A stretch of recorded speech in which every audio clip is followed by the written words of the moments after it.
Bismillah, alhamdulillah, wassalatu wassalamu ala rasulillah. Patapang deui alhamdulillah dinten ieu dinten Salasa kaping 4 Agustus 2026. Masih dina surat Asy-Syu'ara ayat ke-68. Mangga urang kawitan. A'udzu billahi minasyaitonir rajim. Bismillahirrahmanirrahim. Watlu jeung kudu dibacakeun ku anjeun Muhammad saur Allah.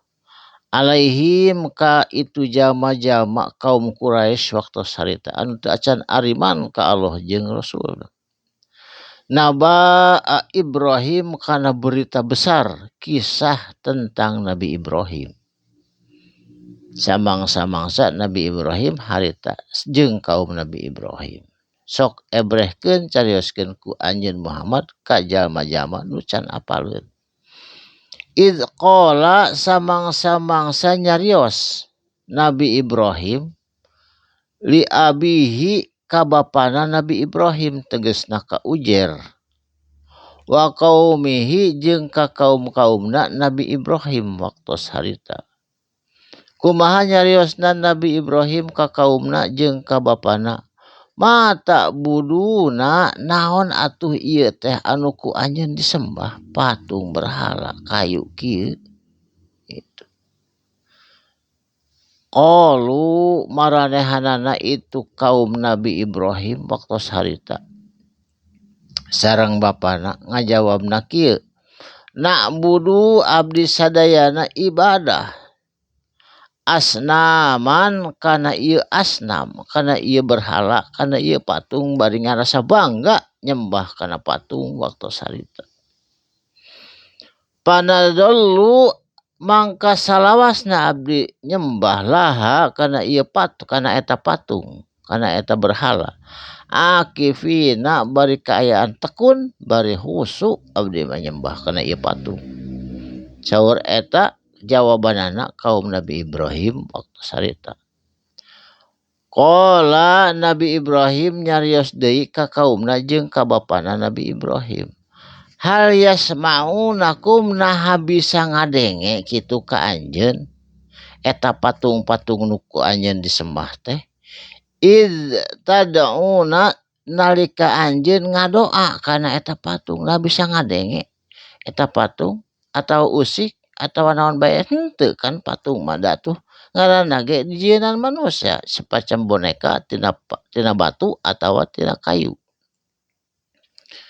Saterasna Nabi Ibrahim nyarios deui au yang faunakum atawa bisa nyanak manfaat kum pikeun anjeun tina eta berhala lamun ku anjeun disembah manfaat gitu naon manfaatna itu au yadurruna atawa aya madarat lamun ku anjeun ditinggalkeun eta sesembahan kan teu bisa manfaat teu bisa madarat eta patung nu ku anjeun disembah kitu saur Kangjeng Nabi Ibrahim.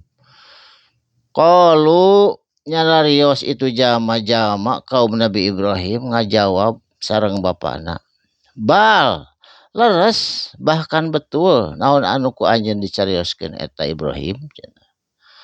Wajadna ngan kuring mah narima ieu teh mangihan ieu teh sadayana aba anak ti bapa moyang abdi sadaya teh baheula ge kieu nyembah kana berhala da cenah kuring mah. Kadzalika ari itu pisan sesembahan kuring sadayana nyaeta kana berhala yaf'aluna eta teh kumaranehanana disembah saumur-umur. Kitu jawabanana saur kaum Nabi Ibrahim.